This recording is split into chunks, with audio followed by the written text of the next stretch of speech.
Humiliation doesn't always come in silence. Sometimes it roars in laughter so loud it drowns out your heartbeat.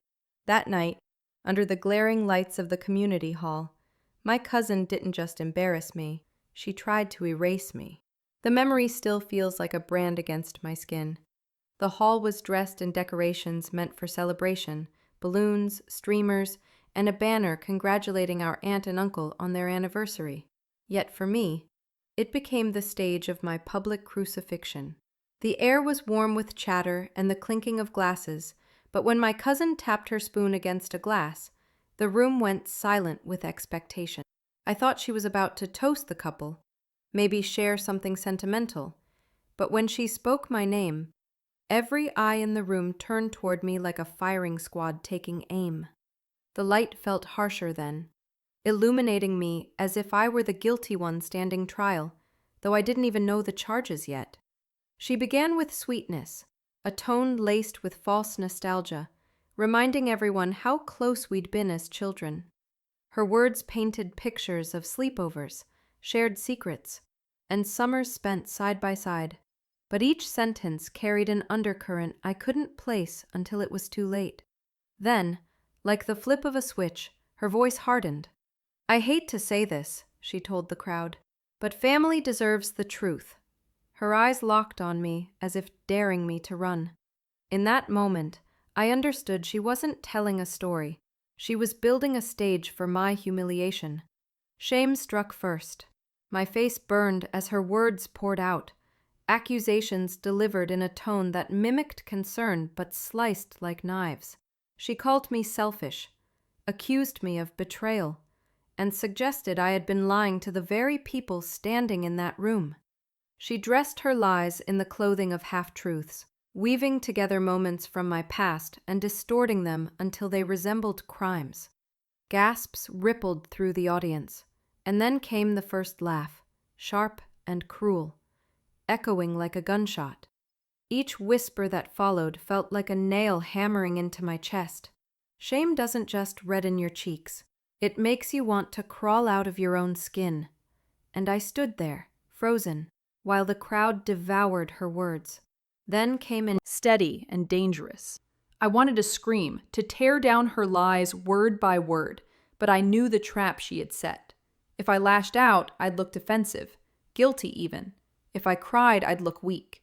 She had cornered me with a strategy she'd been perfecting for years, using my silence against me. So I clenched my fist behind my back and let the anger smolder, its fire fueling something else. Resolve. Still there was helplessness. Standing there with the weight of every gaze pressing into me, I felt like a prisoner shackled by perception.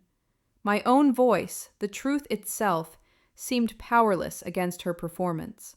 Americans love a scandal, and in that room my cousin was giving them exactly what they wanted: drama, betrayal, and the thrill of choosing sides.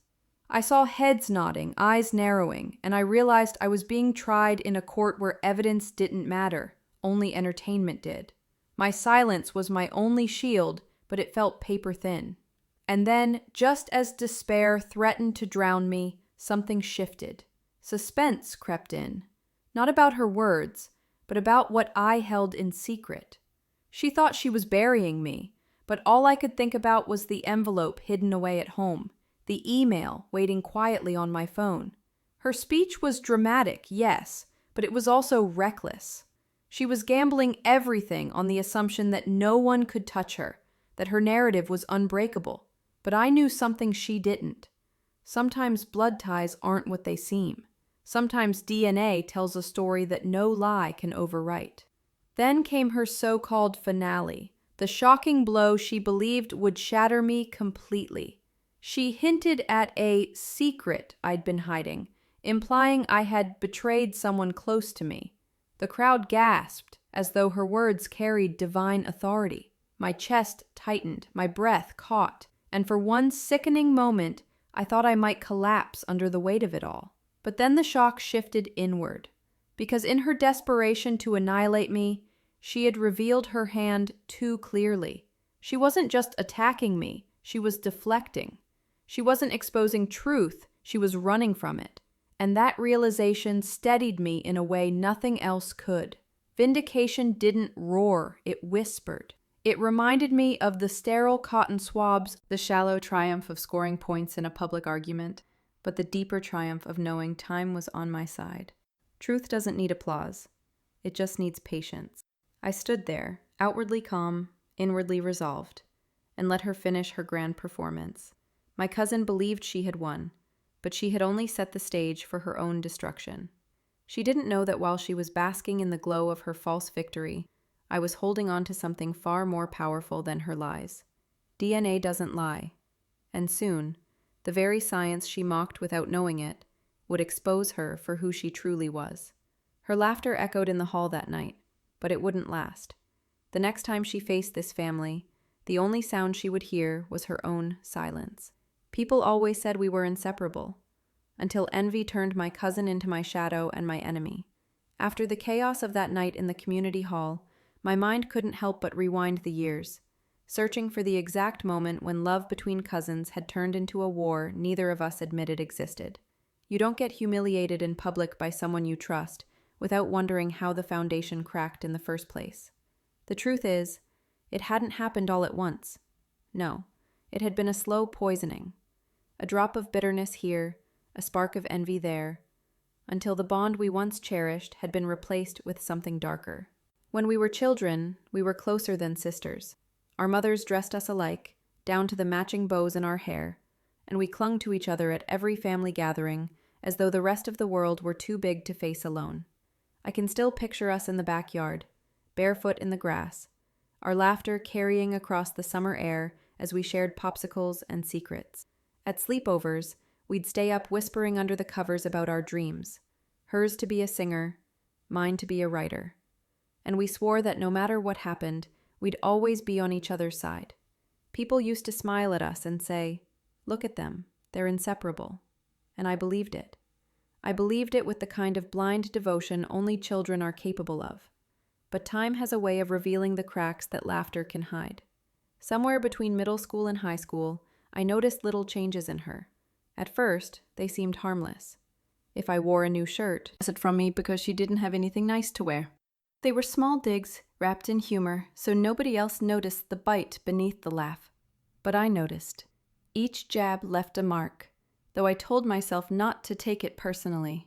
After all, she was my cousin, my best friend. Family doesn't mean perfection, I reminded myself. It means forgiveness. But forgiveness without accountability becomes permission. And that's what I unknowingly gave her, permission to keep going. Her jealousy grew bolder. She would flirt with boys she knew I liked, then shrug it off as coincidence when I confronted her. She'd accidentally tell others my secrets, spinning them in ways that embarrassed me, then claim she didn't realize it was a big deal. I remember one summer when I worked hard to save up for a new phone. The day I finally got it, glowing with pride, she announced to everyone at a barbecue that my parents had paid for it because I could never earn that much on my own.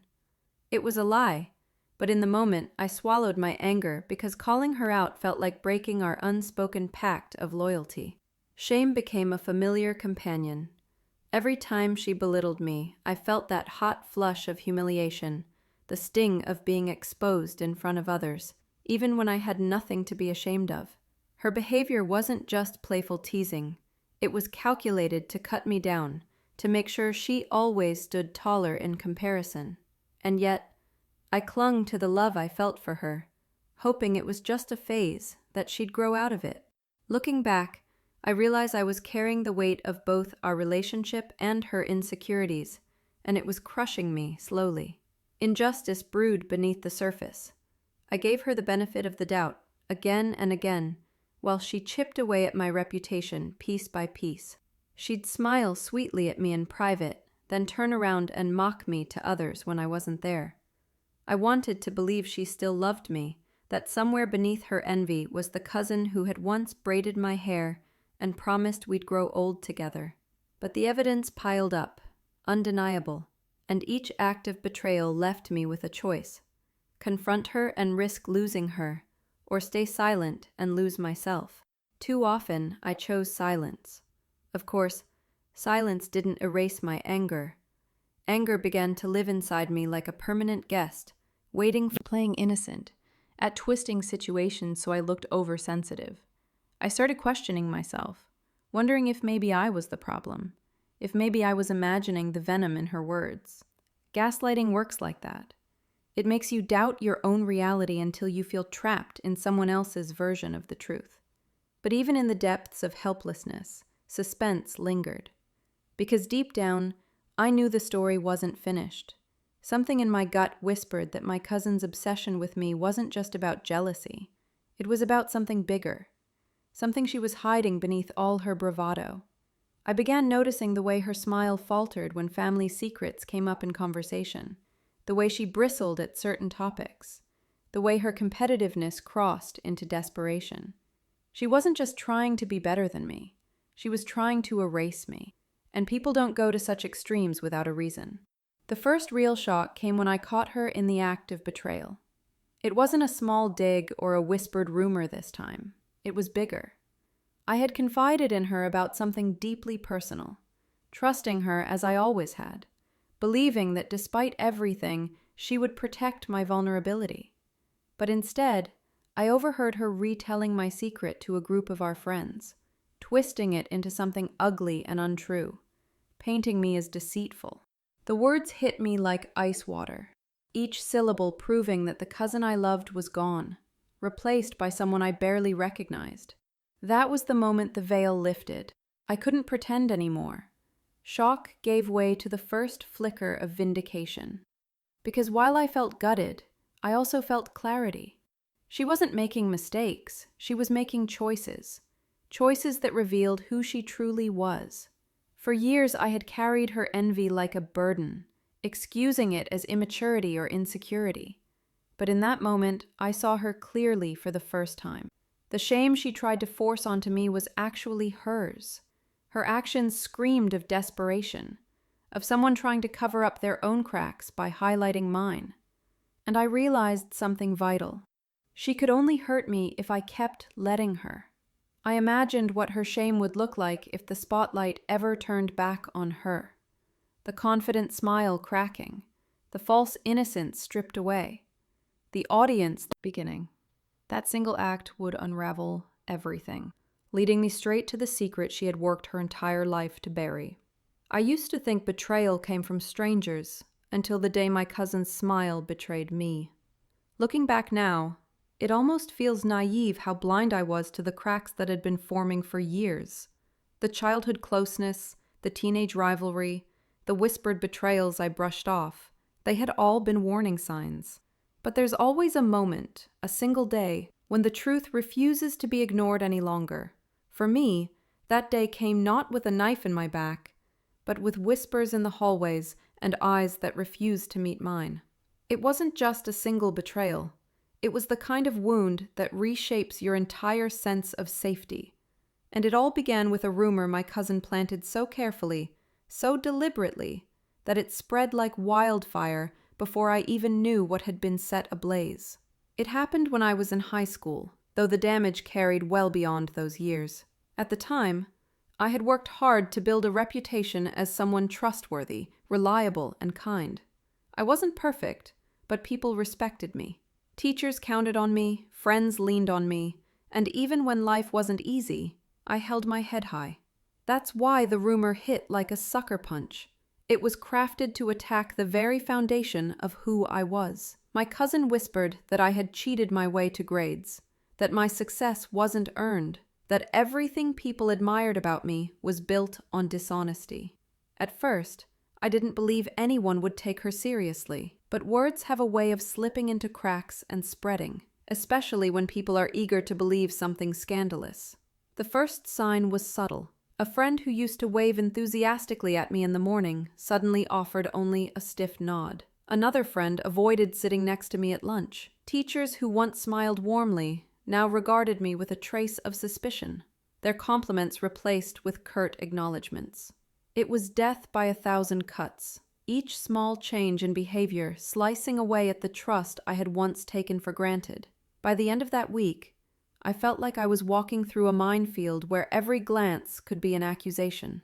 Shame settled over me like a heavy coat I couldn't shrug off. Even though I knew I hadn't done anything wrong, I couldn't stop the flush of embarrassment lie with surgical precision, targeting the thing that mattered most to me, my integrity.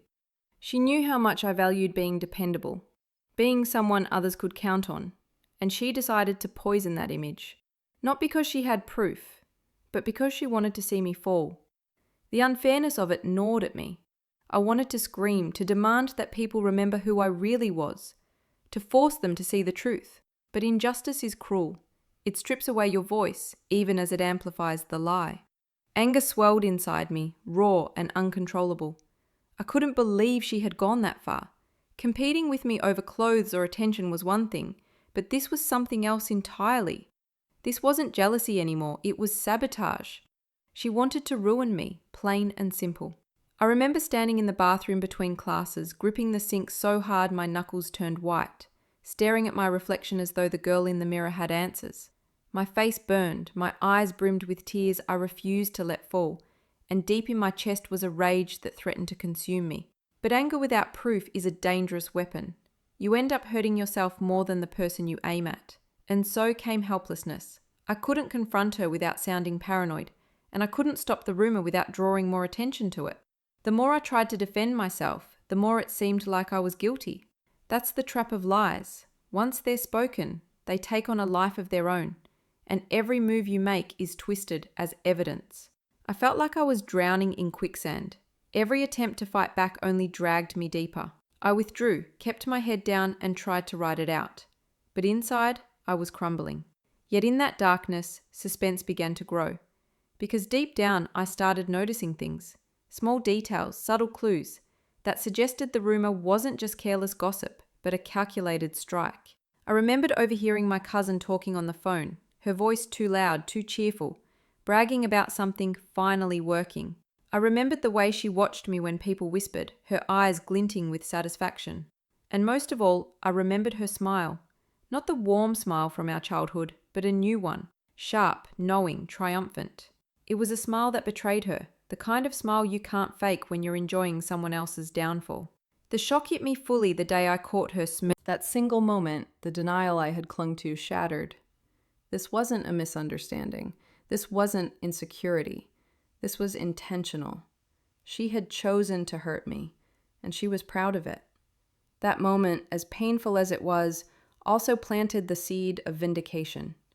Because when someone shows you who they really are, you can no longer be deceived. My cousin had revealed herself, not through words, but through that smirk, that gleam of triumph in her eyes. She wasn't innocent. She wasn't misunderstood. She was guilty, and I knew it. She had exposed her true nature, and as much as it hurt, there was relief in that clarity. I no longer had to question whether I was imagining things. I no longer had to wonder if I was being unfair. The truth was right there, staring at me with smug delight. And in that truth, I found a strange sort of strength. I began to imagine the day her games would backfire, the moment her smirk would falter, the instant her lies would collapse under the weight of reality. I pictured her face turning pale, her eyes widening in panic, her confidence evaporating as quickly as it had appeared. She thought she was untouchable, but people like her always slip. Lies are heavy, and eventually they drag you down. That vision of her shame became my fuel. For the first time, I stopped feeling like the victim of her cruelty and started seeing myself as the witness to her downfall. It hadn't happened yet, but it would. I didn't know when or how, but the day would come when her mask cracked, and everyone else would see what I already knew. And when that day came, the triumph wouldn't be in destroying her, it would be in surviving her. As I turned away from her smirk that day, I made a silent vow. She would not get away with this. I didn't know yet what form my revenge would take, but I knew the game had shifted. From that day forward, I wasn't just her cousin, I was her reckoning.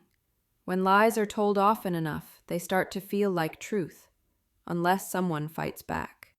After that day in the hallway, when I caught her smirking at the chaos she'd created, my world began to feel like a house built on shifting sand. Nothing was steady anymore. Every friendship, every relationship, cruel or dismissive. She never invented her stories from nothing. She anchored them in just enough reality to make them believable. That's what made them so dangerous. It's easy to deny a complete lie, but how do you defend yourself against a distorted truth? What made it worse was the way she played innocent in public. She had perfected the wide-eyed look of someone just concerned, as if she were reluctantly sharing information for the good of others. "I don't want to say anything bad," she'd whisper, "but I just worry about her sometimes." She positioned herself as the caring cousin, the one who looked out for me, even as she sharpened the knives behind my back. And people bought it. They didn't see the malice behind her smile, the gleam of satisfaction when her words landed. They only saw the performance, the concerned family member reluctantly sharing truths for the sake of honesty. The more she twisted, the more sympathy she gained. She became the victim in her own narrative. She would tell people how hard it was to watch me spiral, how she tried to help me, but I pushed her away. Suddenly, she was the selfless cousin struggling to hold on to a toxic family member, and I was painted as the toxic one. It was a masterclass in manipulation, and I found myself drowning in the current she had created. My anxiety grew unbearable. I started second-guessing every move I made, terrified that anything could be weaponized against me. A missed call, a wrong word, even a tired expression on my face. It all felt like ammunition she could twist. I would lie awake at night, replaying conversations in my head, analyzing every detail to figure out what she could use against me next. My chest tightened constantly, as though the air itself had turned against me. I started withdrawing from people I once trusted, afraid that anything I said could end up in her arsenal. It wasn't just paranoia, it was survival. She had already shown me that no secret was safe, no moment too small to twist.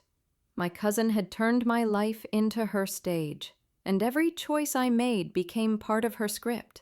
The stress began to break me down. I lost weight without trying, my grades slipped, and the girl who once walked with confidence now walked with her head lowered, scanning faces for judgment. Shame settled on me daily. It sounded like an excuse. Every time I defended myself, it sounded like deflection. She had crafted the perfect trap and I was caught in it. Anger surged inside me, hotter than ever before. I wanted to confront her, to scream the truth in her face and expose her to everyone. But anger without strategy is a losing game. And I knew if I exploded, she'd spin it as proof of my instability. She would raise her hands, feign tears, and say, "See what I've been dealing with?" No, I couldn't give her that satisfaction. My anger had to be harnessed, channeled into something smarter, something stronger. But there were days when helplessness almost consumed me. Days when I wondered if maybe this was my fate, to be misunderstood, to be cast as the villain in her carefully written play. I felt trapped, silenced by a narrative I hadn't written but was forced to star in. It was suffocating. There were moments when I considered giving up, withdrawing completely, letting her win just so the torment would stop. But every time I reached that breaking point, something inside me whispered, "Don't let her rewrite your story." That whisper kept me alive, and eventually it turned into action. Suspense began to fuel me. Not the suspense of what she would do next, but the suspense of what I could do in return. I realized that if her power came from stories, then my power had to come from truth. I needed to gather proof, to build a record that could expose her manipulation for what it was. I started writing everything down: dates, conversations, specific words she used, the people who were present. I kept a journal, not of my feelings, but of her lies. Each page became a weapon, a safeguard, a way of clawing back control. And then came the first shock. One evening, while scrolling through social media, I stumbled across a post from one of her friends. It was a thinly veiled reference to me, repeating the exact words my cousin had once whispered in private. That was when I knew for certain that she wasn't just carelessly talking. She was deliberately planting stories, letting them spread like weeds in a garden I could no longer recognize. She wanted everyone to see me through her lens, to believe her narrative so completely that even I couldn't break it. But as painful as the shock was, it also brought vindication, because now I had a source of strength. And in that quiet triumph, I realized something important. She wasn't invincible. She had built her empire of lies on sand, and all it would take was one strong tide to wash it away. I didn't know when that tide would come, but I knew it was coming.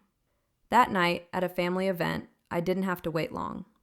My cousin, emboldened by her growing audience, stood up and made an accusation so outrageous, so shocking, that it froze the entire room. And in that moment, I knew her lies had reached a point of no return. She didn't just stab me in the back. She chose to do it with an audience. I thought I had seen the worst of my cousin's cruelty, but nothing prepared me for the night she chose to make my humiliation a spectacle. It was one thing to whisper lies behind my back, to poison friendships and twist truths in quiet corners. But that evening, surrounded by friends, family, and neighbors, she decided it wasn't enough to hurt me in secret. She wanted to break me in front of everyone, to make my downfall entertainment. That was the moment her betrayal stopped being whispers in the dark and became a dagger thrust under a spotlight. It happened at a family gathering, one of those big American parties where everyone shows up because absence itself would be questioned. The hall was buzzing with laughter, clinking glasses, and the smell of catered food that never quite tastes as good as home cooking. Children darted between tables, adults swapped gossip, and music played just loud enough to fill the spaces between conversations. On the surface, it was a celebration of togetherness. But beneath it, tension pulsed like a hidden current, one I felt as soon as I walked in. Because I knew she was there. And wherever she was, trouble wasn't far behind. For the first hour, things seemed almost normal. I made small talk, helped my aunt in the kitchen, and tried to convince myself that maybe, just maybe, this night would pass without incident. But when my cousin stood up, spoon in hand, tapping against her glass for attention, my stomach dropped. The room quieted instantly, as it always does when someone signals a speech is coming. I prayed she was going to toast our aunt and uncle, to keep the focus where it belonged. But when she said my name, drawing every pair of eyes toward me, prepared to deliver her so-called truth, shame was the first wave that hit me. She accused me of betraying someone close, of living a lie, of manipulating people's trust. She didn't need to provide details.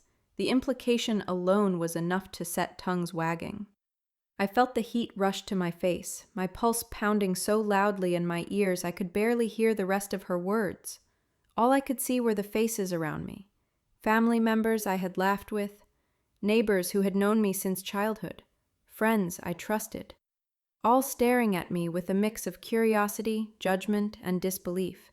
Their expressions burned more than her words. Shame isn't just being accused, it's being seen as guilty before you even have a chance to speak. But then the injustice carved deeper. I hadn't done what she accused me of. I hadn't deceived anyone, hadn't lived some elaborate lie. And yet here I was, standing trial in a family hall with no defense and no jury willing to hear my side. She knew exactly what she was doing, choosing her stage, selecting her audience, timing her words so I would have no chance to recover. It wasn't about truth. It was about spectacle. She wasn't exposing me. She was performing. And the injustice of it clawed at me until my nails dug into my palms. Anger followed close behind, hot and consuming. Every fiber of my being screamed at me to interrupt her, to shout over her lies, to expose her manipulations for what they were. My heart pounded with the need to fight back, to refuse her the satisfaction of seeing me crumble. But anger is dangerous when wielded without care. I knew if I exploded, she'd twist it into proof of my guilt, painting me as unhinged.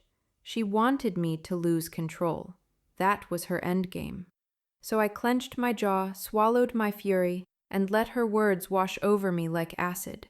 And yet, despite my anger, helplessness soon wrapped around me like chains. I couldn't stop her. Every word she spoke sank into the room like poison, infecting people's minds. I saw the whispers begin, the sideways glances, the way people leaned closer to one another as if sharing a secret they had always suspected. Lies, when spoken with confidence, came crashing down. Then came the moment of shock.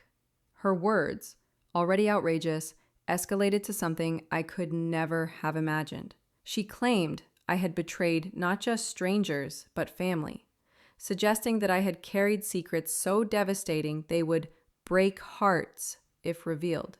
She painted me as a fraud, a deceiver, someone who thrived on dishonesty. The gasp that rippled through the crowd was like a physical blow. My knees weakened, my stomach dropped, and for one horrifying moment, I thought I might collapse. But then I caught it, her smirk. That same cruel smirk I had seen before, the one that betrayed her delight in my suffering. And in that instant, shock turned into clarity. Vindication stirred, quiet but steady. She wasn't exposing me, she was exposing herself. Every word she spoke, every false tear she shed, every dramatic pause was proof of her malice. I could see it now, even if the others couldn't yet. Her hunger for destruction was too obvious, her performance too rehearsed. She wasn't a concerned cousin. She was an actress desperate for applause, and her lies were the script. For the first time that night, I felt something other than despair. I felt certainty. She was digging her own grave, and I wouldn't have to lift a finger to help her. I imagined, just for a moment, what her shame would look like when the truth finally emerged. The way her confidence would crumble, the way her allies would abandon her, the way she would stand in the same silence she had forced me into. That thought gave me strength, a glimpse of triumph even as the crowd stared at me with suspicion. Because humiliation cuts deepest in public, and one day soon, it wouldn't be me standing in that spotlight. It would be her. So I stayed silent, not because I was defeated, but because I was choosing my battlefield. Let her have her moment. Let her bask in the false victory she thought she had won. My silence wasn't weakness, it was strategy. Because while she believed she had broken me, I was already planning the day I would rise again. When the applause faded and the whispers began, I didn't argue, I didn't plead, and I didn't cry. I simply turned, walked away from the hall with my head high, and made myself a promise. She would not get away with this. Not this time. My silence tonight was not surrender. It was the calm before the storm, whispering that I had let her win. For days afterward, I couldn't shake that humiliation. Every time I closed my eyes, I saw her smug smile, heard the crowd's gasps, felt the sting of whispers that refused to fade. At first, I withdrew. I avoided family gatherings, I stopped answering calls, and I spent hours curled up in my room, suffocating under the weight of shame. It was easier to hide than to face the eyes of people who had watched me stand accused in silence. But hiding only gave her more ground. Each day I stayed away, her lies rooted deeper, growing unchecked. The injustice of it all pressed harder against me, the knowledge that she had weaponized family love, twisted it into a blade, and plunged it into me while everyone else applauded. And for what? For envy? For control? For satisfaction? Anger started simmering beneath my shame, hotter with each memory of her false concern and fake tears. I wanted to scream, to storm into her house and expose her cruelty for what it was. I wanted to shatter the mask she wore so confidently in front of others. But every time anger threatened to spill over, I remembered the lesson I had already learned. Rage would only make me look guilty. My fury was real, but it couldn't be my weapon. If I was going to fight her, I needed something stronger than anger. The helplessness nearly broke me in those weeks. Each day that passed, I felt further from the person I had been before her lies poisoned everything. My self-worth eroded, not because I believed her, but because everyone else seemed to. I couldn't convince my family, my friends, or even myself that I deserved better. I was trapped in her narrative, forced to live as the villain in a story I hadn't written. That feeling of being cornered, of having no way out, was suffocating. But even in that helplessness, something small began to stir, a whisper that I couldn't let this be my ending. I found strength first in solitude. The silence that had once suffocated me began to give me room to think. I started journaling again, not just recording her lies, but also reminding myself of who I was. I wrote down my achievements, my values, my memories of kindness, anything that could tether me to the truth of myself when her lies threatened to rewrite it. Slowly, That act of writing. Melissa listened, her eyes never leaving mine, and when I finally stopped speaking, she reached across the table and squeezed my hand. "You can't fight her the way she fights you," she said. "She uses lies. You need to use truth, not just words, proof. That's the only thing she can't twist." Her words struck me harder than any insult my cousin had ever thrown. Proof. That was what I needed. Her encouragement gave me courage I hadn't felt in months. I began thinking strategically. I gathered my journals. I started paying closer attention to my cousin's patterns, and I began noticing things I had missed before. Every lie she told left behind a trail.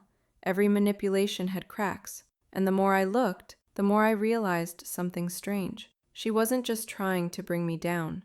She was hiding something of her own. The first hint came during a casual family conversation, one of those moments where everyone was reminiscing about childhood. Someone mentioned a family story, and I noticed my cousin tense, her smile faltering just for a second before she smoothed it over. It wasn't the kind of reaction you'd expect from a fond memory. It was the kind of reaction that screamed discomfort. I filed it away, just another note in my growing collection. Then it happened again. Another family member joked about a resemblance between cousins, and she quickly changed the subject, her laugh just a little too forced. That's when suspicion began to build. Why would she deflect so quickly? Unless there was something she didn't want others to notice. Suspense took over my thoughts. It wasn't enough to survive her lies anymore. I needed to understand what she was hiding. My cousin's cruelty had always seemed excessive, obsessive, as if it wasn't just about envy, but about desperation. What if her attacks on me weren't just about destroying me? What if they were about protecting herself? The more I thought about it, the more it made sense.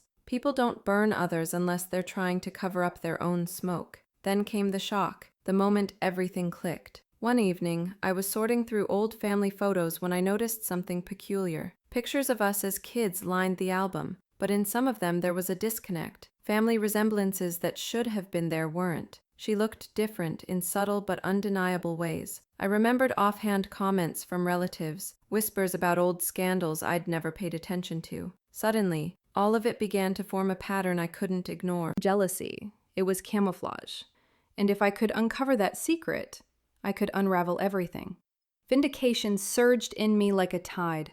For the first time, I didn't just feel like her victim. I felt like I held power. Her lies no longer seemed invincible. They seemed desperate, frantic, the actions of someone trying to protect a truth too dangerous to reveal. And suddenly I knew what I had to do. If her secret was hidden in blood, then only science could uncover it. Gossip could be twisted, rumors could be manipulated, but DNA didn't lie. I realized with chilling certainty that the key to everything, the key to ending her reign of lies, to exposing her shame, to reclaiming my triumph, was locked in something as small and powerful as strands of DNA. That night, as I lay in bed, my mind racing, one thought pulsed louder than the rest. The only way to uncover her truth was through science. DNA would be my weapon, the one thing she could never bend to her will. And I knew then that her downfall was closer than she ever imagined. Her tongue slipped once, and that mistake set me on a path she never saw coming. In the weeks after I chose strategy over spectacle, my world became a quiet investigation. I didn't announce anything. I didn't confront her. I didn't try to repair the opinions of people who had enjoyed the theater of my humiliation. Instead, I listened. I watched. I let the noise of her narrative fade into the background until it was nothing more than static. And in that careful silence, the pattern I'd been missing began to form. When you've been gaslit for long enough, you learn to stop arguing with the fire and start mapping the exits. I spent my evenings with old photo albums and my mornings with a notebook, writing dates, names, and details that didn't add up. Somewhere inside the rubble of our history was a clean line of truth, and I intended to find it. Her slip happened on a Sunday, the kind that smells like dishwasher steam and coffee grounds, when my aunt hosted a casual brunch and the family drifted in and out of conversation. I had been sitting 3 feet away from my cousin while she performed her newest rendition of "Poor Me, I Tried to Help," laughing when people laughed, nodding when they nodded, letting her feel safe in the illusion that I was defanged. Someone at the table, holidays, but the laugh was brittle. I wrote a single word in my notebook under the table. Summer? From that moment forward, the inconsistencies began to glow like invisible ink under a black light. They had always been there. I simply hadn't had the courage to read them. At a birthday dinner the following week, my aunt told a story about how she had gone into labor early because she'd been hauling boxes from their apartment to their new house. That was March, she said, swirling her glass, the same month the river iced over. My cousin interrupted, all airy bravado, and said, "No, I was full term. Dad always bragged I arrived right on schedule." Her father, seated at the other end of the table, set his fork down with a soft clink and said nothing. He just stared at his plate, the way people do when they are working very hard not to have a face. The room shifted. It was subtle, a barely perceptible draft of discomfort, but it moved through the air all the same. I tucked that moment next to Summer and kept going. Old arguments resurfaced in my mind with new meaning, flipping like flashcards I'd once failed but could suddenly answer. I remembered a fight we'd had in high school, after she had spoiled a chance I had for a leadership position by telling the faculty sponsor that I was too emotional for responsibility. When I confronted her, she came back with a line I'd never understood. "At least I know where I come from." At the time, I'd assumed she meant her values, some moral high ground she believed she occupied. But now, replaying her look, tight jaw, eyes glittering with something too raw to be performative, I heard a different meaning entirely. That same year, during a biology unit on blood types, she'd made a loud joke about how some families couldn't pass a simple Punnett square, and when I called her cruel, she'd doubled down, asking why a little science made me so uncomfortable. I thought she was just being cutting-edge petty. Now, it felt like a dare thrown at fate. I dug deeper, letting small clues pile up until they grew heavy with implication. There was the time, years ago, when a relative commented that my cousin had her daddy's blue eyes, and my aunt, without missing a beat, said, "Hazel." She said it softly, automatic, like someone who had practiced rewiring a fact so many times it felt like truth. There was the Christmas when my grandmother mixed up a gift tag and Squeezed my shoulder too hard. All these moments, once dismissed as family static, became coordinates on a map I was no longer afraid to read. The seed of suspicion had sprouted in the quiet of my room after and now it lengthened into something taller, more demanding. What if her war with me wasn't about grades or attention or boyfriends or dresses? What if the fury that stalked her every time someone compared us was not about winning, but about erasing? The obsession to make me small might have been the camouflage for a terror she couldn't admit. That there was a question buried under our family name. A question about blood that no amount of stagecraft could. I didn't want that to be the answer.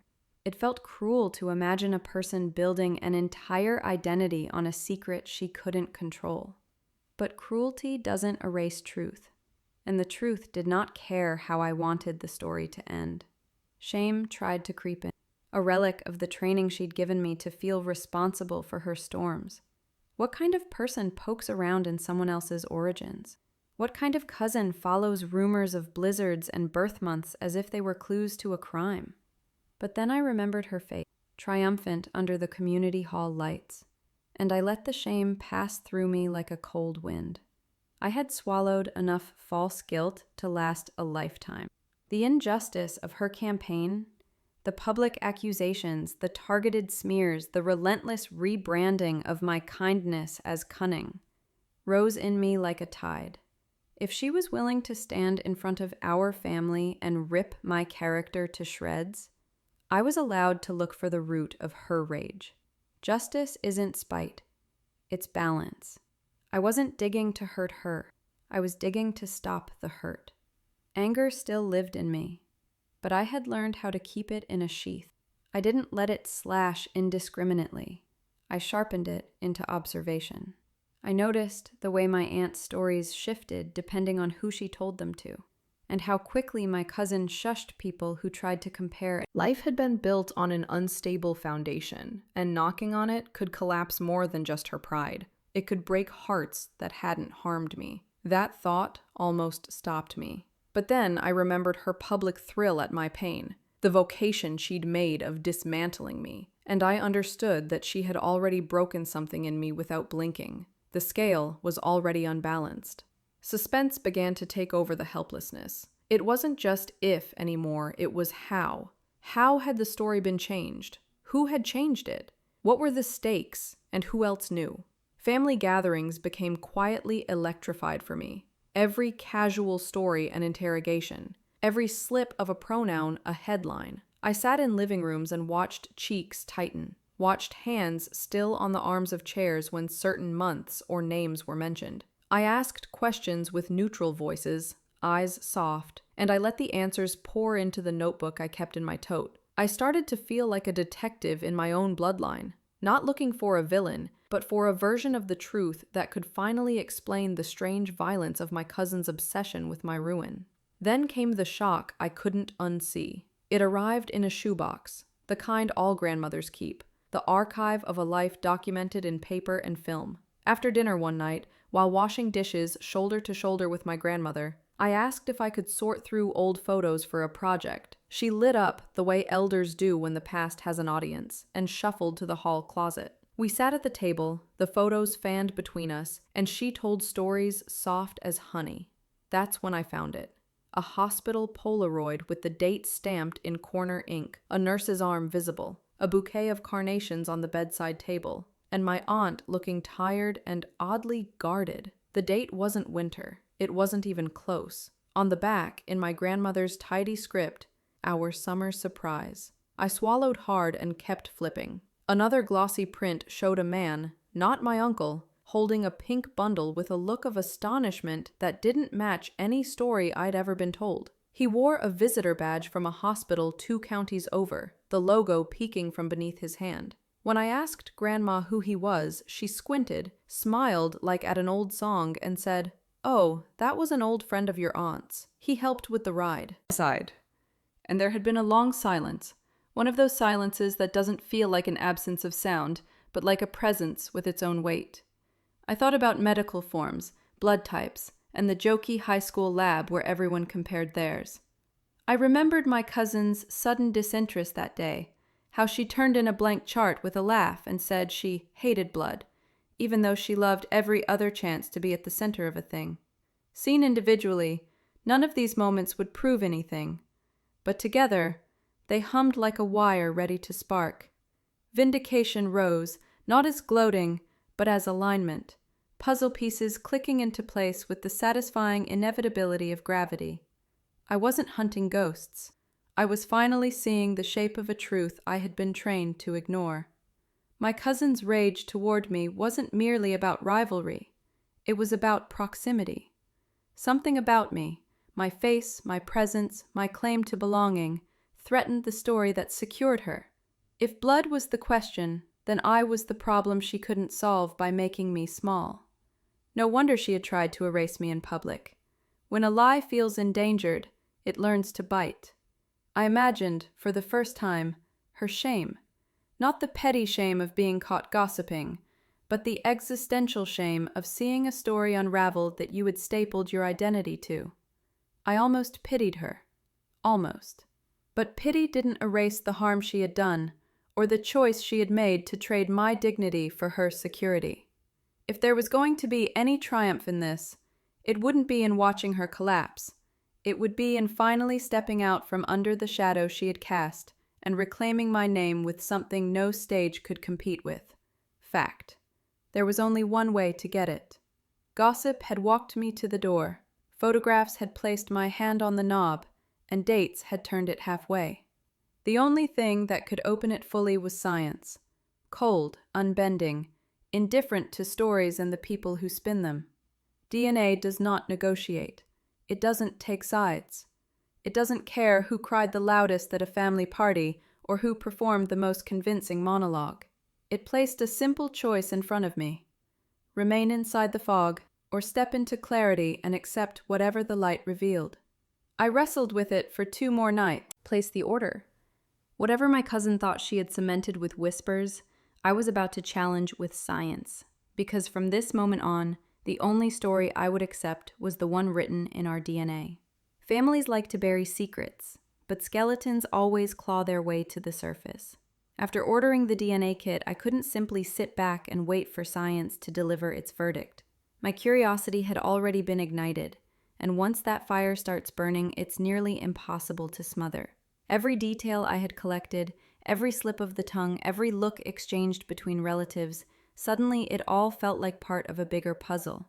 And if there's one thing I knew about my family, it was that they excelled at hiding pieces of themselves in the dark. The more I thought about it, the more I realized this wasn't just about me and my cousin. It was about a legacy of secrecy that had been stitched into our family tree for generations. So I went digging. It started innocently enough, with photo albums stacked in my grandmother's hall closet, their spines cracked and pages curling from years of fingerprints. I flipped through the glossy snapshots, searching for consistencies and inconsistencies the way detectives examine fingerprints. At first, it felt like nostalgia. Pictures of birthdays, backyard barbecues, Christmas mornings with torn wrapping paper littering the floor. But the deeper I went, the stranger it became. Some albums were meticulously labeled with names and dates, while others were conspicuously vague. A whole year would sometimes be skipped, or a name would be replaced with something generic like friend. And in those gaps, my suspicion grew. One photograph in particular caught me off guard. It was a faded Polaroid of my aunt, standing in a hospital bed, cradling a newborn. The date written in ballpoint pen didn't match the season she'd always claimed my cousin was born. My grandmother's handwriting was unmistakable. She had always been diligent about recording details, but the discrepancy gnawed at me. Why would the story of a birth be told so differently depending on who was talking? What reason could there be for twisting something so fundamental? Shame tried to creep in as I sifted through those albums, whispering that I was violating some sacred boundary, poking my nose into business that wasn't mine. But then I remembered the humiliation I had endured at that family gathering, the whispers that followed me between relatives, where the tone was unusually sharp, defensive, as if they were guarding something unspoken. There were references to arguments I had never heard about, and one note even mentioned keeping appearances for the sake of the children. My hands trembled as I pieced it together. This wasn't just a mistake in memory. This was a deliberate rewriting of history. Anger surged as I considered how long this deception had been allowed to live unchecked. If my suspicions were correct, my cousin had built her entire identity on a lie, and yet she had the audacity to accuse me, to drag my name through the mud, to stand in front of our family and call me the liar. It wasn't just unfair, it was unbearable. I wanted to confront her right then and there, to shove the Polaroids and documents in her face and demand answers. But anger alone wouldn't win me this war. I had already learned that exposing the truth required patience. Still, helplessness wasn't far behind. As much as I uncovered, none of it was definitive. Old photos, vague letters, half-whispered family stories, they all pointed to something being wrong, but they didn't prove anything. They raised questions without providing answers. I could confront my family with what I had, but they'd dismiss it as speculation, as paranoia, as me trying to retaliate against my cousin. I was gathering kindling, but without a spark, it wouldn't ignite. And that realization left me restless, pacing my room late at night, wondering if I was chasing shadows. But suspense kept me moving forward. Every new inconsistency made me hungry for more. I began listening more carefully at family gatherings, tuning in to the offhand comments older relatives made when they thought no one was paying attention. I overheard one uncle mutter something about history repeating itself, and another mention the things we don't talk about anymore. At first, these sounded like throwaway remarks, but stacked against everything else I'd discovered, they felt like breadcrumbs leading deeper into the forest. The shock came one afternoon when I stumbled across a stack of old letters in my grandmother's cedar chest. Most were mundane, holiday greetings, invitations, thank you notes, but one was different. It was addressed to my aunt, dated 9 months before my cousin's supposed birth, and it was from a man whose name I didn't recognize. Relationships. She was terrified that I represented the truth she had spent her whole life trying to bury. Every rumor she spread about me, every public humiliation, every twisted half-truth, it was all smoke, meant to distract from the fire burning beneath her feet. She wasn't just lashing out because she hated me. She was lashing out because she feared what my very existence symbolized: exposure. And I couldn't help but imagine her shame if the truth ever came out. The cousin who had paraded herself as superior, who had built her identity on a foundation of falsehood, would be unmasked in front of the same people who once applauded her cruelty. The same family who gasped at her accusations against me would gasp again, this time at her undoing. I pictured her face, pale and crumbling, as the facade she had worn for so long cracked wide open. That vision fueled my triumph. Not the shallow triumph of revenge, but the deeper triumph of survival, of knowing I had endured her cruelty long enough to see her mask slip. The truth was on my side now, and it was only a matter of time before it broke free from the chains of secrecy that had bound it for decades. That night, with trembling hands, I went online and ordered a DNA kit. My heart pounded as I clicked confirm, because I knew this wasn't just about science. It was about justice. The truth was finally within reach, and soon no amount of lies could keep it buried. To catch her truth, I had to risk becoming a liar myself. Ordering the DNA kit had been the easy part. Clicking confirm purchase only required one flick of my finger, one moment of courage. But what came next demanded something far riskier, stepping into her world of deception, just long enough to gather what I needed. For months, I had promised myself I would never become like her, that I would never twist or manipulate to win. But there comes a point when you realize the truth doesn't always walk politely to your door. Sometimes it has to be stolen. And that meant crossing a line I had sworn I wouldn't. The box arrived discreetly in a plain envelope, tucked between junk mail and a coupon flyer. My heart raced as I carried it into my room, hands trembling, as though simply possessing it was an act of treason. I tore it open, studied the sterile swabs and the instructions written in Madame stomach twist. I wasn't proud of what I was about to do, but then I remembered her voice that night in the hall, the way she had twisted my dignity into spectacle, and the shame shifted. I wasn't doing this to hurt her. I was doing this to stop her from hurting me again. Still, the injustice of it all gnawed at me. Why did I have to go to these lengths just to prove my innocence, while she spun lies freely without consequence? Why was I the one trembling over cotton swabs while she laughed in living rooms, confident that no one would ever challenge her story? It wasn't fair. But then again, nothing about her betrayal had ever been fair. Justice wasn't going to fall into my lap. I had to fight for it, even if the fight meant dirtying my own hands. So I began planning. I knew the DNA sample had to be collected without her knowledge. It couldn't be mine alone. I needed hers. A hairbrush, a drinking glass, anything that carried her imprint. It sounded simple in theory, but when you're living under the weight of suspicion, nothing feels simple. Every opportunity carried risk. The first chance came at a family dinner.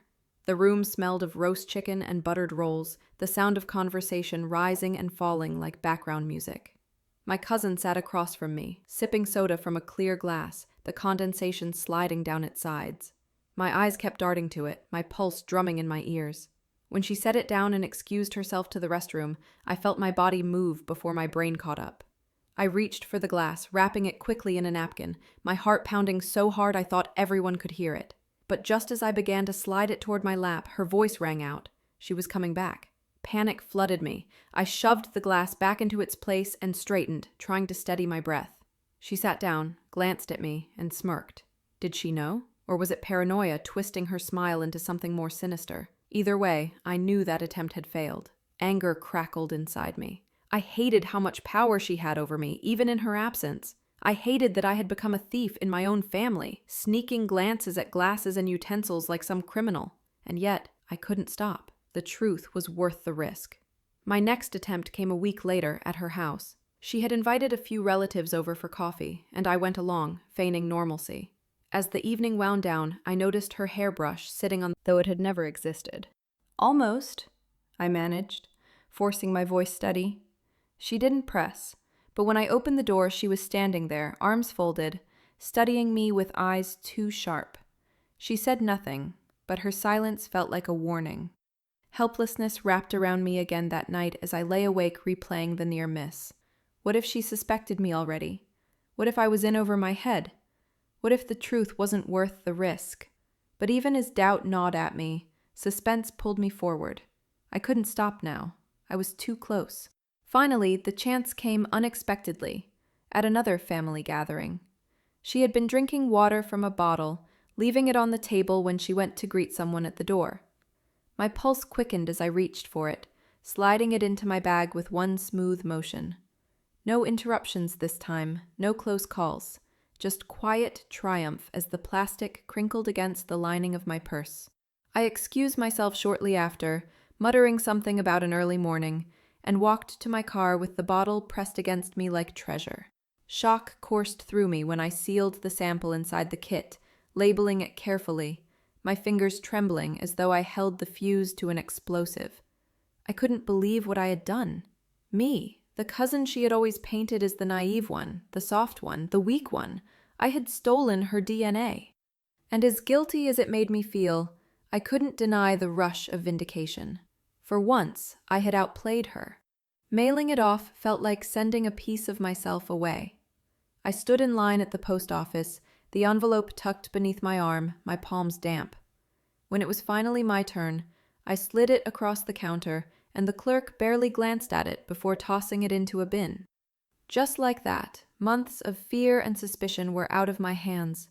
Now all I could do was wait. Those days of waiting were torture. Every morning I checked my email before my feet even touched the floor. Every evening I refreshed the page again and again, as if sheer willpower could make the results arrive faster. The suspense was unbearable, a constant pressure in my chest. I rehearsed every possible outcome in my mind. What if I was wrong? What if the DNA proved everything I suspected was a paranoid fantasy? Worse, what if demand consequence? I imagined her shame, what it would look like if the DNA exposed her. The cousin who had built her identity on superiority, who had dragged me through mud and fire, who had painted me as deceitful. What would she do when the lie she had clung to crumbled in front of her? Would she fight? Would she deny? Or would she finally stand exposed, stripped of the power she had wielded for so long? And in that vision, I saw my triumph too. Not the triumph of revenge, but the triumph of survival, of finally having something undeniable on my side. No rumor could erase it, no smirk could overpower it, no manipulation could twist it. This was science, and it belonged to me. The email notification pulsed on my screen, the glow casting eerie light on my trembling hand. My breath caught as my finger hovered over it. I knew that once I clicked, everything would change. I just didn't know how. What I saw on that screen turned my humiliation into her doom. The moment had come, the one I had both craved and feared. My phone screen glowed in the dark kitchen, the notification sitting there like a loaded weapon. The subject line from the DNA company was innocuous, almost clinical. Your results are ready. But I knew better. Those 4 words carried the weight of decades of lies, whispered scandals, and the very war my cousin had waged against me. For days I had imagined this moment, but imagining was safe. Clicking was not. Clicking meant the truth would no longer be a possibility. It would be real, permanent, undeniable. My finger hovered, trembling. Shame hit me first. The echo of my mother's voice reminding me that snooping into someone else's origins wasn't noble. What if I had crossed a line I could never uncross? What if the truth I unearthed didn't just destroy her, but also shattered people I loved? That weight pressed on my chest. For a moment, I nearly put the phone down, nearly chose ignorance. But then I remembered standing in that community hall, the laughter ringing in my ears, my cousin's smirk gleaming in victory as she stripped me of my dignity in front of everyone. I remembered the whispers, the judgment, the shame she had thrust upon me so casually. And in that memory, the shame shifted. I hadn't crossed the line, she had, long before I ever ordered that kit. I was simply pulling back the curtain she had hung. With a deep breath, I tapped the screen. The page loaded slowly, always in. My cousin, the girl who had tormented me, humiliated me, and built her superiority on our shared family name, wasn't truly my cousin at all. She had spent her life building a kingdom on quicksand. Injustice ripped through me as I stared at the screen. She had accused me of lies, of deception, of betraying the people who trusted me, yet all along her very existence in this family had been built on a lie. And the cruelest part? It wasn't even her fault. She hadn't chosen how she was born, who her real father was, or why our aunt had chosen silence over confession. She had been raised inside a story that wasn't true.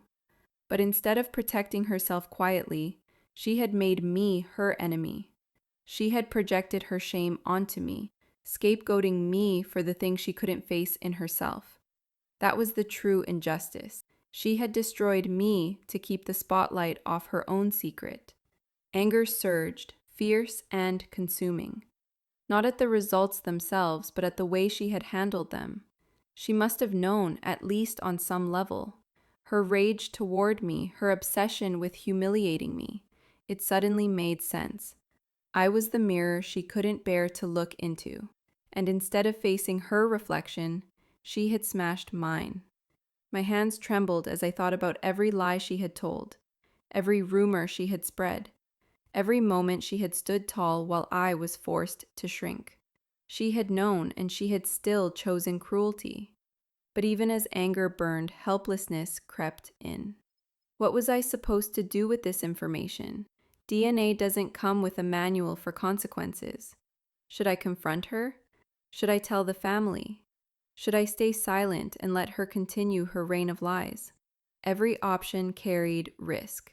Exposing her could devastate people I loved. My aunt, my uncle, even my grandmother. The truth could tear apart generations of carefully constructed stories. But staying silent meant letting her win again. Letting her narrative stand while mine remained buried. The weight of that decision pressed on me, leaving me paralyzed in my own kitchen, the phone screen glowing with both salvation and destruction. Suspense became my new reality. I couldn't unsee the results, but I wasn't of the truth. The family tree wasn't what we thought it was. The roots had always been tangled, and now I was the only one who could see it clearly. Vindication coursed through me like lightning. For the first time in years, I wasn't the liar, the manipulator, or the deceiver. She was. She had accused me of living a false life while her entire identity had been false. The irony was almost poetic. She had turned the family against me to protect herself. But in the end, her secret was the very thing that proved me right. I wasn't crazy. I wasn't paranoid. I wasn't the villain. I was the one who had endured, who had searched, who had fought quietly for the truth, and won. And in that vindication, I saw the image of her shame looming just over the horizon. The day would come when she couldn't hide behind smirks and whispers, when the DNA results would strip her mask away in front of everyone. The thought of her pale face, her trembling lips, her desperate denial, it should have satisfied me. But strangely, it didn't. What satisfied me was knowing that I no longer needed her approval, her validation, or her acknowledgement. The truth itself was enough. Still, triumph lingered, waiting, because I knew the truth wasn't meant to stay locked in my phone. It wasn't just mine to carry. This secret belonged to the entire family, and whether they liked it or not, they deserved to know. My cousin had chosen to humiliate me in public, to weaponize lies against me before an audience, and now it was time for her to experience what it felt like when the stage lights turned against her. As I stared at the results one last time, my resolve hardened. The family deserved the truth, no matter how devastating it might be. My cousin had buried me in humiliation once, but this time, I would bury her in facts. And soon, they would all know. Revenge is sweetest when patience sharpens its edge. After staring at the DNA results until the text blurred into streaks across my screen, I finally closed the laptop and sat in silence. The truth was mine now, clenched tightly in my hands like a weapon I had never intended to wield. The temptation to rush forward, to expose her immediately, was nearly unbearable. I pictured storming into her house, waving the results in her face, watching her. This was about the entire family. My uncle, who had raised her.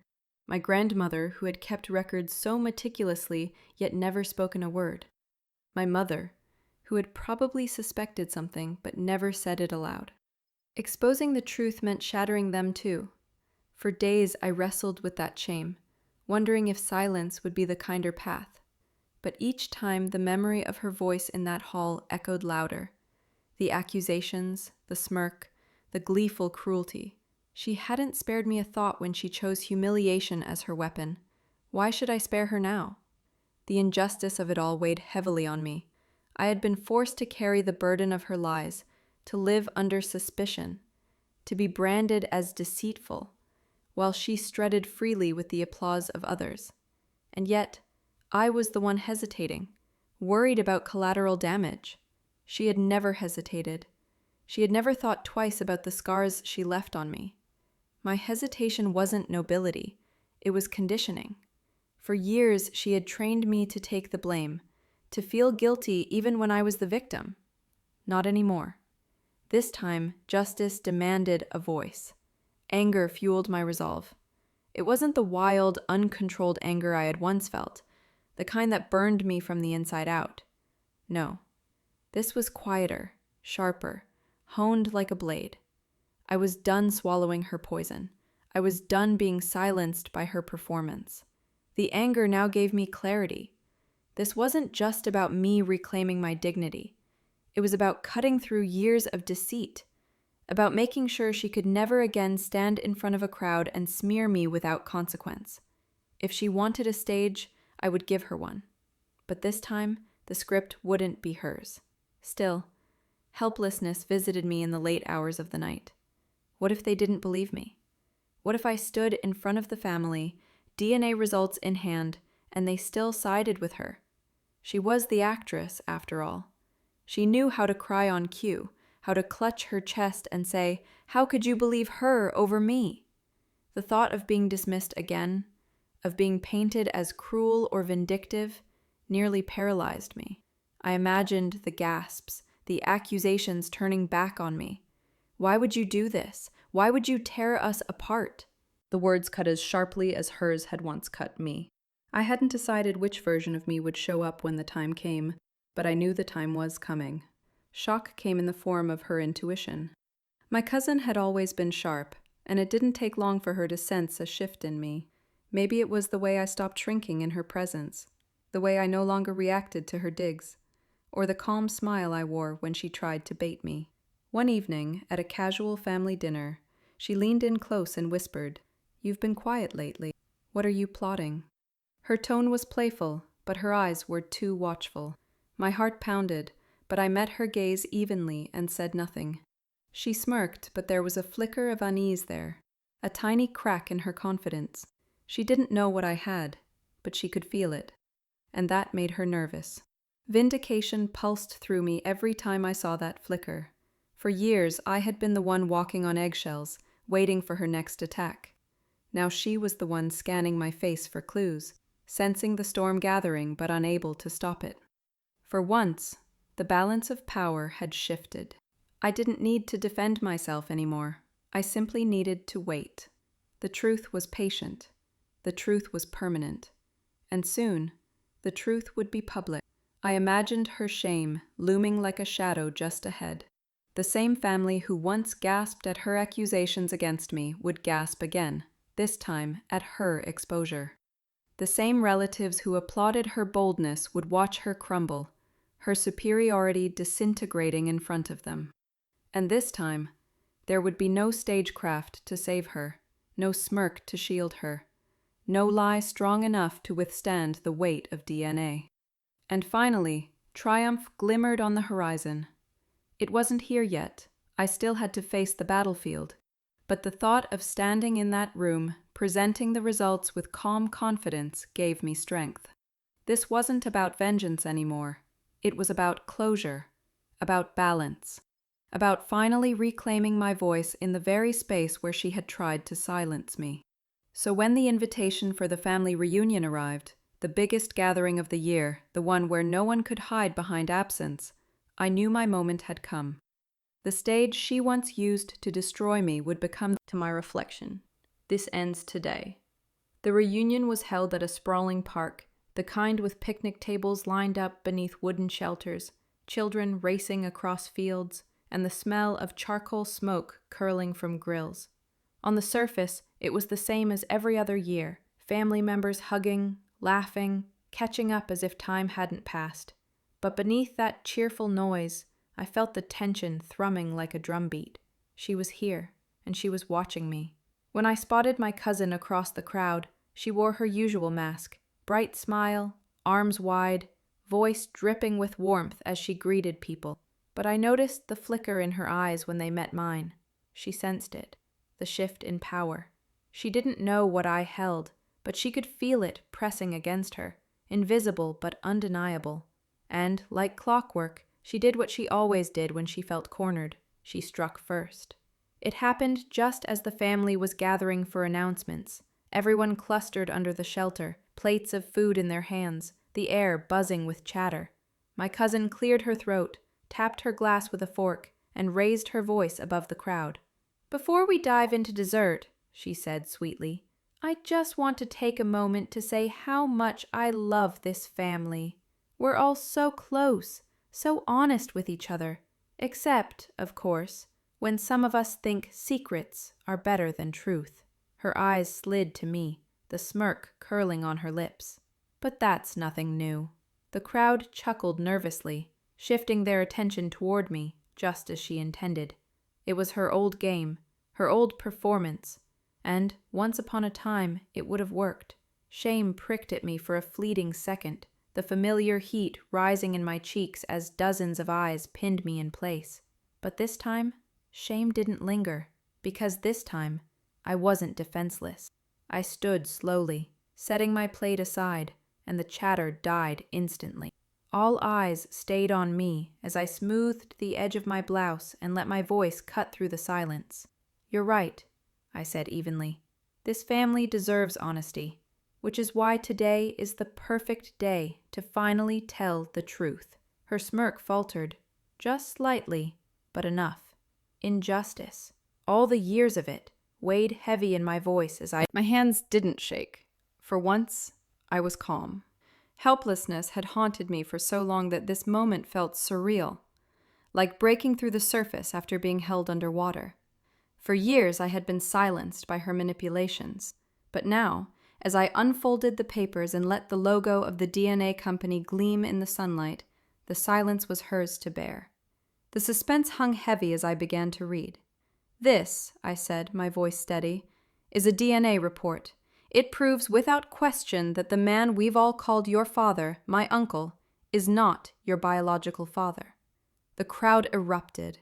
Gasps, shouts, muffled cries, voices tumbled over one another in disbelief. Some covered their mouths, others shook their heads, and a few simply stared, stunned into silence.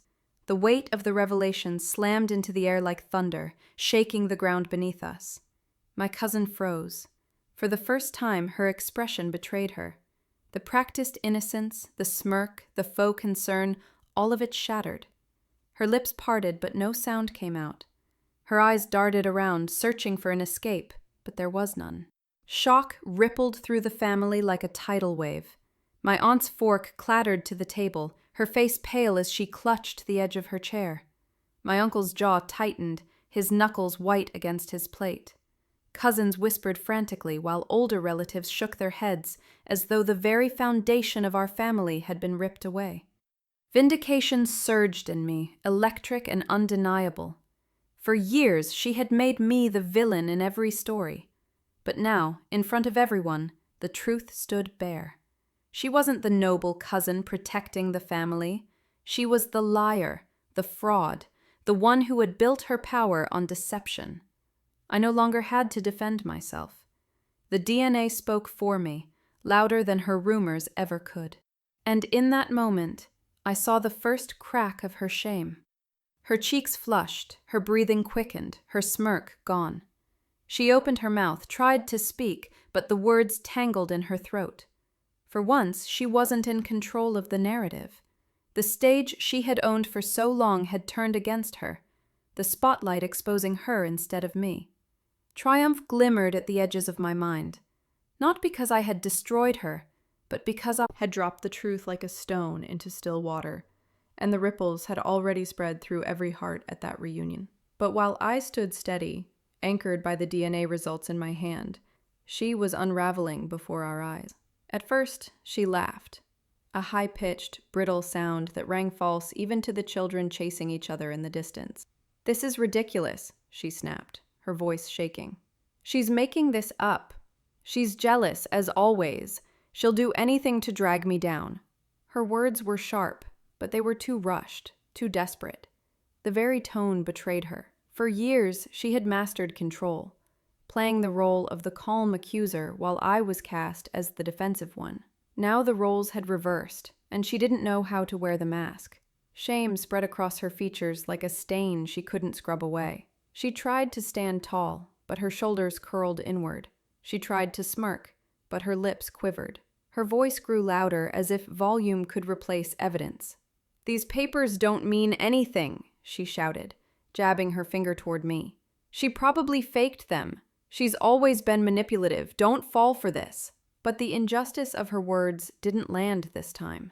The family, who had once nodded and gasped at her accusations against me, now sat frozen, their expressions twisted not in agreement, but in doubt. They had seen the papers. They had seen my composure and her hysteria.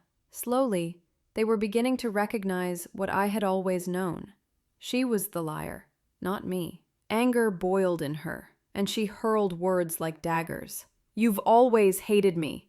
You've always been jealous of me, of my friends, of my looks, of my life. This is your pathetic attempt to destroy me because you can't stand that people like me more than you." Her voice cracked, tears springing to her eyes. But they weren't the tears of grief. They were the crocodile tears of someone used to weaponizing emotion. And this time, no one was buying it. For a moment, helplessness flickered through me. Watching her unravel was almost painful. Almost. Because while I had spent years begging to be believed, she had spent years hiding behind lies. And now, she was collapsing under the weight of her own deception. It wasn't me pushing her. It was the truth, finally free, pressing. "You're all fools for believing her. Don't you see what she's doing? She wants to tear this family apart because she's miserable." Her voice cracked again, and the tears spilled down her cheeks. But her performance was faltering. She was too frantic, too panicked. The cracks in her armor weren't just visible, they were gaping. Vindication surged through me as I watched her allies peel away one by one. An older cousin who had once defended her shook his head slowly, muttering, "I should have known." An aunt who had often laughed at her jabs against me now frowned, arms folded, her eyes narrowing with suspicion. Even her closest friend in the family stepped back, her hand dropping from my cousin's shoulder as if suddenly scorched. The fortress she had built so carefully was collapsing in real time, brick by brick, under the weight of undeniable truth. And then, the shame that had once belonged to me finally wrapped itself around her. She stumbled, her words faltering, her gaze darting wildly for someone, anyone, to come to her rescue. But there was no rescue this time. The stage she had once commanded was hostile now, the spotlight too hot, the audience too cold. She had mocked me for my silence in the past, but now it was her silence that was damning. Triumph lingered at the edge of my lips, not as a smile, but as calm. I didn't need to gloat. I didn't need to shout. The truth was doing the work for me, exposing her without my help. For the first time in my life, I realized revenge didn't require cruelty. It only required patience. But then it happened. The cliffhanger I never saw coming. In her desperation, her voice cracked into a scream. "Fine! You want the truth? You want the damn truth?" Her chest heaved, her face flushed, and the tears streaming down her cheeks no longer looked rehearsed. They looked real. "Yes, he's not my father. He never was. Is that what you wanted to hear?" The crowd gasped in unison, a sound so sharp it seemed to split the air. My aunt buried her face in her hands. My uncle stood frozen, his eyes wide with devastation. And the family, the same family that had once laughed at my humiliation, sideways. The lie she had lived by, the foundation she had used to destroy me, was gone. And with it, the illusion that had held our family together. But the truth doesn't stop at one person. It ripples outward, colliding with everything in its path, tearing apart anything fragile enough to shatter. And as the gasps gave way to questions, as my aunt buried her face in her hands and my uncle stood rigid and pale, it became clear that this confession wasn't hers alone. This was a fracture running deeper than I ever imagined, a wound the family had been hiding for decades. My uncle spoke first, his voice low but cutting through the silence like glass. "Is it true?" he asked, staring at my aunt with eyes that held both fury and heartbreak. She shook her head, tears streaking down her cheeks, whispering, "Please, not here." But her words only fanned the flames. "Not here," he snapped. "You let me raise a child for years under a lie, and now you want to choose the time and place?" His hands trembled, but his anger was steady, searing. Shame gripped the crowd, each of us realizing we had lived beside a secret so large it had shaped our family's history without us ever knowing. My grandmother clutched her chest, whispering prayers under her breath. An uncle muttered, "I knew it," shaking his head as if finally connecting the dots he had ignored. A cousin murmured about the timelines, the strange silences, the contradictions in family stories. The puzzle pieces scattered across decades were finally snapping into place, and the picture they formed was devastating. Injustice roared inside me. For years, I had been the one accused of deception, of dishonesty, of betrayal. Yet here it was, proof that the betrayal had always belonged to them. My cousin's cruelty hadn't come from nowhere. It had been born from the shame of being raised in a lie my aunt had chosen, a lie my uncle had unknowingly lived, and I had been the scapegoat, the distraction, the one sacrificed to protect their silence. They had let me bleed so their secret could stay hidden. Anger seared my veins, not just at her, quietly, murmuring about sins coming to light. And in that storm of devastation, I realized that no matter how much I had prepared for this moment, I wasn't prepared for how deep the wounds would go. Suspense thickened with every second as my cousin grew louder, her desperation spilling over. "I didn't ask for this," she screamed. "I didn't ask to be born into lies. I didn't choose this life." Her words cracked, sharp and raw, but instead of gaining sympathy, they ignited more suspicion. Questions poured out. Who was her real father? How long had my aunt known?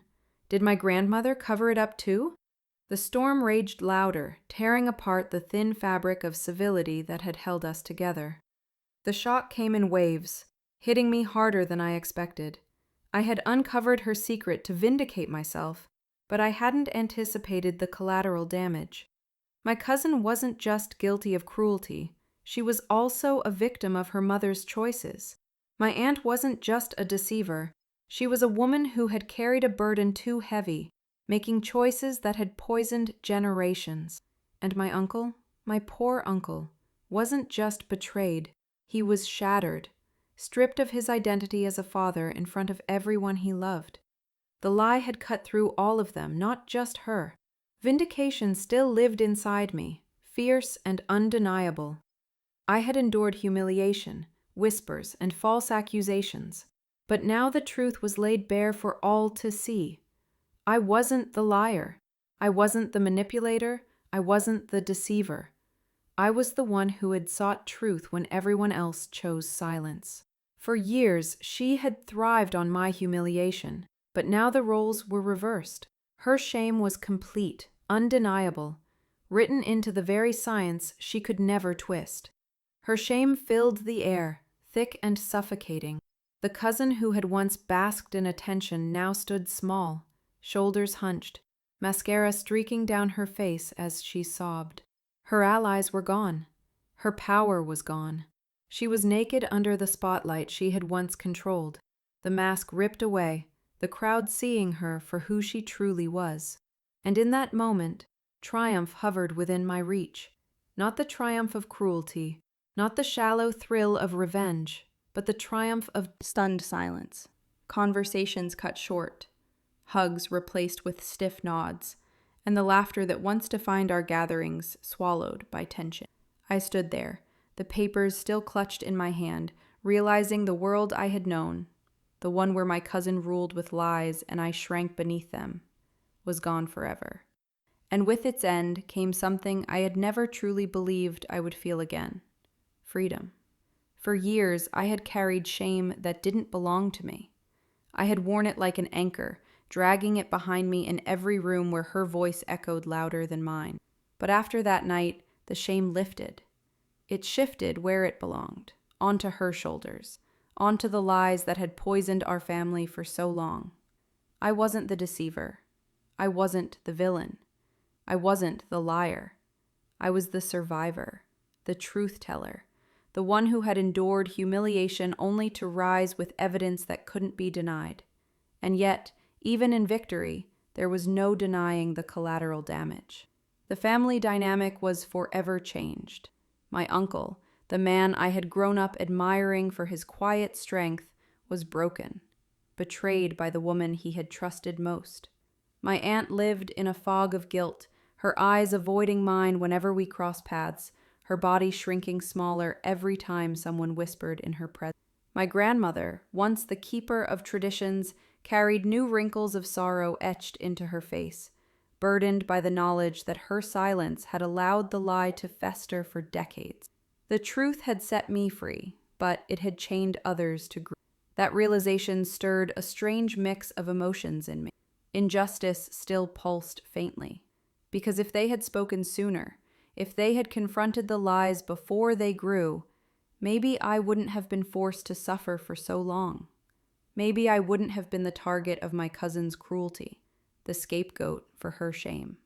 Anger followed, not fiery and wild as before, but measured, precise. Anger at the choices that had been made, the silence that had been chosen, the years of humiliation I had endured while the truth sat buried under their fear.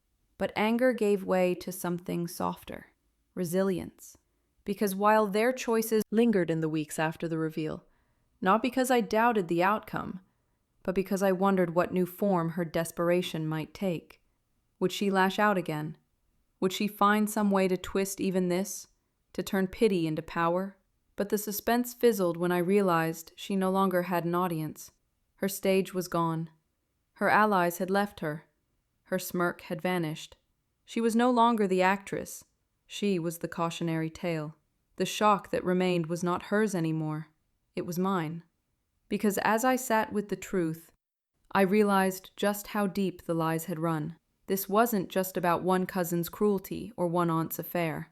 It was about a family culture of silence, of hiding wounds instead of healing them, of burying truths until they grew into monsters. That realization shook me.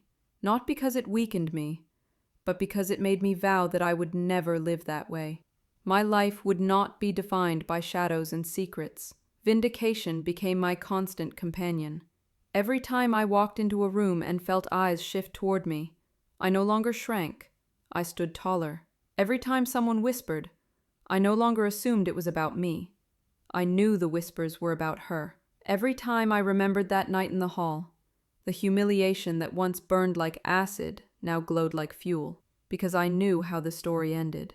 She had buried me in shame, but I had risen in truth.